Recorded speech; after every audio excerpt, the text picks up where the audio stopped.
उद्याची हालत काय होईल ती तुम्ही बघून घ्या, गेल्यानंतर पुढे 24 तासांनी काय होतं. आता काही जण मला विचारतात की उद्धव ठाकरे यांनी राजीनामा दिला नसता तर. मी देऊन टाकला राजीनामा, कारण मला सत्तेचा मोह नाही. एका क्षणात वर्षा सोडला आणि एका क्षणामध्ये मी मुख्यमंत्रीपद पण सोडलं, भिरकावून दिलं. मी कायदा वगैरे तो बघत नाही बसलो. मला वाटलं की माझा शिवसैनिक जो शिवसेना प्रमुखांनी शिकवण दिलेली आहे त्याला, त्या विचाराला, त्या संस्कृतीला मी जागलो आणि मी जागणार. याला म्हणतात शिवसेना प्रमुखांचा विचार. मग असे काही म्हणतात की तुम्ही राजीनामा दिला नसता तर सुप्रीम कोर्टाने असं म्हटलंय की तुम्हाला परत मुख्यमंत्री केलं असतं. अहो बरोबर आहे, पण त्याच्यानंतर सुप्रीम कोर्टाने जे त्यांचं निरीक्षण नोंदवलं ते फार गंभीर आहे. त्यांनी राज्यपाल महोदय म्हणून त्यांचा जो काय दुसरा नोकर इकडे बसवला होता, डोकं काय सगळंच काळ आहे त्यांचं. त्यांनी मुळामध्ये ते अधिवेशन बोलवलं तेच असंविधानिक होतं. म्हणजे सरकारच असंविधानिक बसलेलं आहे तिकडे. माझ्या राजीनाम्याचं काय घेऊन बसलात? राज्यपाल महोदयांनी, म्हणजे राज्यपाल म्हणून कोश्यारी नाही म्हणत मी, त्या खुर्चीचा मान राखतो, संपूर्ण ते कटामध्ये सहभागी झाले. आणि ह्या कटाची सुरुवात ही एक महत्वाचा मुद्दा आहे. जसं असीमजी तुम्ही म्हणालात की उद्धव ठाकरेची लढाई नाहीये, ही फक्त शिवसेनेची लढाई नाहीये, ही संपूर्ण आता जग बघतंय. ही लढाई आता या देशामध्ये लोकशाही जिवंत राहणार आहे की नाही त्याची ही लढाई आहे. ही लढाई आता केवळ लोकशाहीची पण राहिलेली नाहीये. ही लढाई आता या देशामध्ये सुप्रीम कोर्ट अस्तित्वात राहणार आहे का, लवाद त्याच्या डोक्यावर बसणार आहे, त्याची ही लढाई आहे. म्हणजे आता सुप्रीम कोर्टाचा आदेश हा सर्वोच्च मानायचा किंवा या लबाडाचा आदेश सर्वोच्च मानायचा, ही लढाई आता उद्या होणार आहे. ठीक आहे, आमच्या पात्र अपात्रतेचा निर्णय आहे तो माझी जनता घेईल. ते म्हणतील त्या दिवशी मी घरी बसेन. पण लोकशाही राहणार आहे की नाही जिवंत, हा महत्वाचा प्रश्न आहे. सर्वोच्च न्यायालयाचं अस्तित्व, त्याचं वर्चस्व, त्याचा अधिकार. नाहीतर संजय राऊत तुम्ही इकडेच बोलला होतात आपल्या 19 जूनच्या कार्यक्रमामध्ये, कारण तेव्हा तो निकाल दिला होता आणि आपल्याला एक अशी वेडी आशा होती की आता हे सर्वोच्च न्यायालयाने दिलेल्या चौकटीत निकाल देतील, तो त्याने द्यायलाच पाहिजे होता. आणि तुम्ही बोलला होतात की जे कोर्ट असतं ते फाशीची शिक्षा सुनावतं, बरोबर ना असीमजी? पण प्रत्यक्ष अंमलात कोण आणतं? जल्लाद. त्या जल्लादाचं काम या लवादाला दिलं होतं. आणि फाशीसाठी म्हणजे सगळं सुप्रीम कोर्टाने तयार करून दिलं. लवाद म्हणतो मी फाशी कसं देऊ, याच्या जन्माचा दाखलाच नाही. अरे जन्माचा दाखला तपासायला नव्हता सांगितलं, त्यांनी जो गुन्हा केलाय त्याच्याबद्दल त्याला फाशी द्यायला सांगितलं होतं. आणि आणखीन ते निवडणूक आयोग म्हणजे दिव्यच आहे. म्हणजे असं समजा की एखादी व्यक्ती बँकेमध्ये पैसे काढायला गेला पासबुक वगैरे घेऊन, ते म्हणतात तुमचं खातच नाही आमच्याकडे. अहो मग पासबुक आहे, चेकबुक आहे, आम्हाला माहिती तुमचं खातच नाही आमच्याकडे. काय गिळलं तुम्ही आमची घटना गिळून बसलात? पण हा केवढा मोठा कट आहे. आणि त्या कटाची सुरुवात जी आहे, त्याचं जे मूळ आहे ते तुम्हाला सगळ्यांना लक्षात असेल, आठवत असेल की नाही जरा बघा. कारण गेल्यावर काय मला वाटतं 2022 साली JP नड्डा इकडे आले होते. आता त्यांना सुद्धा काय अधिकार आहेत की नाही कल्पना नाही. असं ठरव त्यांच्याकडे झालंय की नाही की सर्व अधिकार JP नड्डा या अध्यक्षाला दिलेले आहेत की नाही काढा. पण ते असे म्हणाले होते की या देशात आता फक्त एकच पक्ष राहणार, भारतीय जनता पक्ष, बाकी सगळे पक्ष संपून टाकणार. ही त्याची सुरुवात आहे. त्याच्या कटकारस्थानाला तिथून सुरुवात झाली. आणि त्याच्यामध्ये मग ED, इन्कम टॅक्स, CBI, निवडणूक आयोग, हे लवाद, सगळेजण त्यांचे कटाचे सगळे गार्दी त्यांनी एकत्र केले आणि ते घाव घालायला सुरुवात केली. त्यांनी शिवसेना संपवायचा प्रयत्न करतायत, राष्ट्रवादीचा करतायत. तुम्ही संपूर्ण देशात बघा, सगळीकडे हेच चाललेलं आहे त्यांचं. मग सगळे पक्ष संपून देशात एक पक्ष राहणार हे जर एखाद्या राष्ट्रीय पक्षाच्या सत्ताधारी पक्षाचा अध्यक्ष बोलतो, तर लोकशाहीचा डंका आणि लोकशाहीचं रक्षण करणाऱ्या निवडणूक आयोगाला हे मान्य आहे काय? हे उघड उघड बोलतायत. खेचताय त्याची शेंडी. मी शेंडी बोलतो कारण नड्डा बोलल्यानंतर उगाच चुकीचा अर्थ घेऊ नका कोणी. मी शेंडी बोललो मुद्दा म्हणून. आणि नाहीतरी ते मी तुम्हाला सांगितलं ते शेंडी का बोललो ते त्यांना. पण एखादा अध्यक्ष येऊन उघड उघड बोलतोय की यापुढे देशामध्ये एकच पक्ष राहील, तो म्हणजे भारतीय जनता पक्ष, बाकीचे सगळे पक्ष संपून जातील. आणि आम्हाला असं वाटलं काय लढाई बघू नाही, हे फार घातक पद्धतीने लढाई सुरू झालेली आहे. आणि मला खरंच वाईट ह्या गोष्टीचं वाटतं की रामशास्त्री बाण्याचा उल्लेख तुम्ही केला. ज्या महाराष्ट्रामध्ये रामशास्त्री जन्माला आले, ज्या महाराष्ट्रामध्ये घटना लिहिणारे डॉक्टर बाबासाहेब आंबेडकर जन्माला आले, त्या महाराष्ट्रापासून ह्यांनी लोकशाहीच्या खुनाला सुरुवात केली. ह्याच मातीत तुम्हाला या अवदसा जन्माला आलेली बघावी लागते. ही अवदसा आहे. या महाराष्ट्रामध्ये जसं बाबासाहेब आंबेडकर जन्माले, रामशास्त्री प्रभूने जन्माले, तसे लोकशाहीच्या हत्यारे सुद्धा जन्म घेत आहेत आणि त्यांना त्यांची महाशक्ती साथ देते आहे. त्यांना माहिती नाही ही महाराष्ट्राच्या मातीचा पराक्रम काय आहे. ते अशा गद्दारांना थारा देत नाही. ती माती तिथल्या तिथे त्यांना गाडून टाकते, संपवून टाकते. आणि हा सगळा क्रम बघितल्यानंतर आजचं हे करणं हे फार गरजेचं होतं. कारण आपल्यावरती संशय घेतले गेले. मध्ये कोणीतरी सांगितलं की शिवसेनेने पेपर नीट ठेवले नाहीत. सगळं पेपर आणखीन काय काढायचं, आणखीन काढून तुम्हाला दाखवतो. पण महत्वाचा मुद्दा की समजा 1999 साली आम्ही दिलेली घटना ही शेवटची मानली, मग 2014ला मला काय म्हणून तिकडे मोदींना पाठिंबा द्यायला बोलवलं होतं? 2019ला मला काय म्हणून मोदींना पाठिंबा द्यायला बोलवलं होतं? कशासाठी माझी सही घेतली? मग कोणतरी ढोकळेवाल्याची घ्यायची होती, शोफापडेवाल्याची घ्यायची होती. तुम्हाला अजूनही असेल, नको आता त्याची वेळ झाली, आठवण करू नका, चहाचीच वेळ झाली. पण मला बोलवलं होतं. आणि तुम्हाला माहिती असेल की जेव्हा मला वाटतं 19 साली जी रांग बसली होती, नरेंद्र मोदी आणि सगळे बसले होते, त्याच्यात मला बसवलं होतं. आणि मोदीजी मला वाटतं तेव्हा बोलले होते का 14 साली बोलले असतील, लक्षात नाही आता, कि अब बाला साहब नहीं रहे, कुछ सलाह मशवरा करनी होती है तो मैं आप उद्धव जी से बात करता हूं. मग मी काय असाच होतो?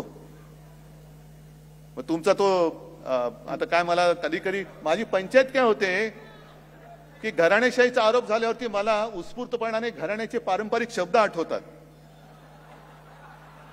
पण ते मी उच्चारायला गेलो की मग वाटतं अरे थांब जरा, आणि मग मला मनातल्या मनात समानार्थी शब्द आठवून मग ते बोलावे लागतात.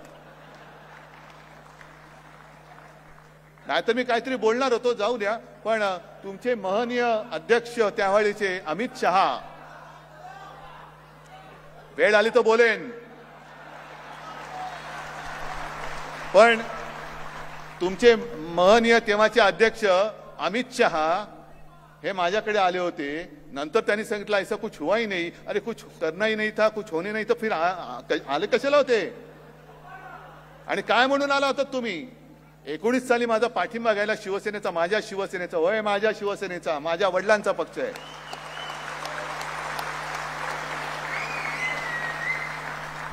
पाठिंबा घ्यायला याला तुम्हाला लाज वाटली नाही. आणि आता तुम्हाला 2014 साली लोकसभेला माझा पाठिंबा तुम्ही, म्हणजे मी माझा म्हणजे माझ्या शिवसेनेचा बोलतो, मी नाहीये. मी म्हणजे तुम्ही सगळे आहात. पण माझा पाठिंबा तुम्हाला लागला. 2014ला घेतलात, लोकसभेला घेतलात, आणि ऑक्टोबरला युती तोडलीत शिवसेनेबरोबर. युती मग तुम्ही ती शिवसेना होती, तुम्हाला माहित नव्हतं यांची घटना नाहीये, अध्यक्ष काय? मग माझं पत्र घेताना आणि देवेंद्र फडणवीस सुद्धा जे 5 वर्ष त्यांनी मुख्यमंत्रीपद उभवलं, ते कोणाच्या पाठिंब्यावर? आता सुद्धा तुम्ही बघितलं, जे सगळे काय ते मिंदे फिंदे सगळे होते, त्यांना पदक कोणी दिली? जर 1999 साली शिवसेना प्रमुखांचे अधिकार तिकडेच जर का ते थांबले असतील, मग त्यांच्यानंतर मी तुम्हाला पद दिली होती की नव्हती? मी तुम्हाला एबी फॉर्म दिला होता की नव्हता? मी तुम्हाला मंत्रिपद दिली होती की नव्हती? आणि मग म्हणूनच गरीब एखादा माणूस म्हणजे माझा, त्यांनी सांगितलं की घरगड्यासारखे वागवतात, असा घरगडी मी पाहिला नाही ज्याची पंचतारांकित शेती आणि 2-2 हेलिपॅड त्याच्या शेतात आहेत, असा घरगडी. तर हे सगळं थोतांड आहे. हे मी मुद्दामून या दोघांना का बोलवलं आणि हे सगळं का दाखवलं? आम्ही तर बोलतोच आहोत, तुमचा आमच्यावरती विश्वास आहे, महाराष्ट्रातली जनता आज बघते. पण काही वेळेला ज्याचं काम त्यांनी करावं लागतं, म्हणजे सोनाराने टोचले कान, ते कान सोनारानेच टोचावं लागतात. म्हणून आज तुम्हाला एक कान टोचायला बोलवलं होतं, लबाडाचे टोचले कान. तर जास्त वेळ मी घेत नाही, कारण काही प्रश्नोत्तर आपल्याला करायचे आहेत. मी या निमित्ताने एकच सांगतो की सर्वोच्च न्यायालयाबद्दल आमच्या मनामध्ये विश्वास आहे, आदर आहे. मात्र त्याचबरोबरीने आजपासून ही खटल्याची सुनावणी मी तुमच्या या सगळ्यांच्या साक्षीने आणि वतीने माझ्या महाराष्ट्रातल्या तमाम जनतेच्या दरबारामध्ये नेत आहे. जय हिंद, जय महाराष्ट्र.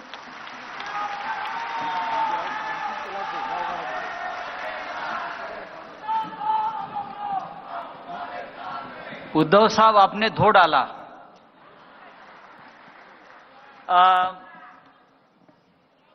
ये खुली पत्रकार परिषद आहे, पण वेळ झालेला आहे, तर काही प्रश्न आपण घेऊया. मला असं वाटतं की आपण माईक आपण तिकडे देतोय, तर साधारण एक 10 प्रश्न आपण घ्यावा असं ठरलेलं आहे. तर साई, प्रश्न उद्योजींसाठी किंवा कुणी आपण उत्तर द्या. एकूण या सगळ्या प्रकरणात एक कट असल्याचं आपल्याकडनं ध्वनित झालेलं आहे. तर या कटामध्ये निवडणूक आयोगही सामील आहे का आणि निवडणूक आयोगाने खोटारडेपणा केला आहे का चुकीची माहिती देऊन, याचं उत्तर आपल्याकडनं अपेक्षित आहे. उद्धवजी किंवा आणखी कुणी? सॉरी, आपण हा सर्व कट असल्याचं ध्वनित केलेला आहे, त्यामुळे या कटात निवडणूक आयोग सामील आहे का आणि निवडणूक आयोगाने जाणून बुजून या कटाचा भाग होत खोटी माहिती दिलेली आहे का, आपल्याला काय वाटतं? सगळ्यांनीच सांगितलं त्याप्रमाणे याच्यात कट आहेच, कारस्थान आहे. आता जसं ॲडव्होकेट अनिल परब यांनी दाखवलं आणि मी जेव्हा इलेक्शन कमिशन समोर केस सुरू होती तेव्हा पण मी अनिल देसाई यांच्या सोबत होतो. मला वाटते कोण खासदार आपले सावंत साहेब, त्यांच्या तिथल्या खासदार म्हणून असलेल्या बंगल्यावर गठ्ठेच्या गठ्ठे सगळे प्रतिज्ञापत्राचे ठेवले होते, जे त्यांनी सांगितलं होतं की तुम्ही राजकीय पक्ष म्हणून तुमचा रोल महत्वाचा आणि तुमचं बहुमत आहे सिद्ध करा. त्यासाठी जे सबमिट करायला सांगितलं ते सगळं सबमिट केलेलं होतं. परंतु तिथे जी सुनावणी सुरू होती, राहुल नार्वेकरांसमोर सुरू होती तेव्हा पण आणि इलेक्शन कमिशन समोर सुरू होती तेव्हा पण ते काहीतरी सांगितल्याप्रमाणे वागत आहेत. त्यांच्यावर काहीतरी दबाव आहे आणि ते सतत काहीतरी मुद्दे शोधत आहेत की ज्याच्यामधून त्यांना चुकीचा निर्णय देता येईल अशा प्रकारची त्यांची बॉडी लँग्वेज होती, हे मी बघू शकत होतो. आणि त्यामुळेच मी मगाशी म्हटलं की लोकशाहीसाठी हे दुर्दैवी आहे की अशा प्रकारे इलेक्शन कमिशन ऑफ इंडिया हे कोणाच्या तरी हातातलं बाहुलं बनणं. म्हणजे एकच TN सेशन होता तेव्हा त्या माणसांनी सगळं इलेक्शन कमिशन लोकांसाठी कशा पद्धतीने वागू शकते आणि ताकदवान पद्धतीने यंत्रणा म्हणून पुढे होऊ शकते हे दाखवलं. तर आत्ताचे इलेक्शन कमिशन जे आहे ते संपूर्णपणे नांगी टाकलेलं आहे आणि त्यांना ज्या पद्धतीने निर्णय द्यावा असं सांगितलेलं आहे तसा निर्णय देतात. त्यामुळे नक्कीच ते वेठीस धरलेलं इलेक्शन कमिशन आहे, त्याच्याकडून काही आपण न्यायाची अपेक्षा करू शकत नाही. त्यांनी तो अन्यायच एक प्रकारे केलेला आहे. हॅलो, नमस्कार. मयुरेश गणपते, news18.com मधून. मला प्रश्न सर आपल्याला विचारायचा आहे उद्धव साहेबांना. तुम्ही मगाशी भाषण करताना म्हणालात की खरोखरच आता आपण इलेक्शन कमिशनवर केस टाकली पाहिजे. आता प्रमोदजींनी जो प्रश्न विचारला त्याचंच एक्सटेन्शन आहे की खोटी माहिती जर ते विधानसभेच्या अध्यक्षांना देत असतील किंवा सांगत असतील की आमच्याकडे ही माहिती नाही किंवा हीच एक आमच्याकडे घटना आहे, तर त्याच्याबद्दल तुम्ही इलेक्शन कमिशनच्या विरोधात खरंच जाणार आहात का? आम्ही इलेक्शन कमिशनच्या विरोधात यापूर्वीच सर्वोच्च न्यायालयात गेलेलोच आहोत.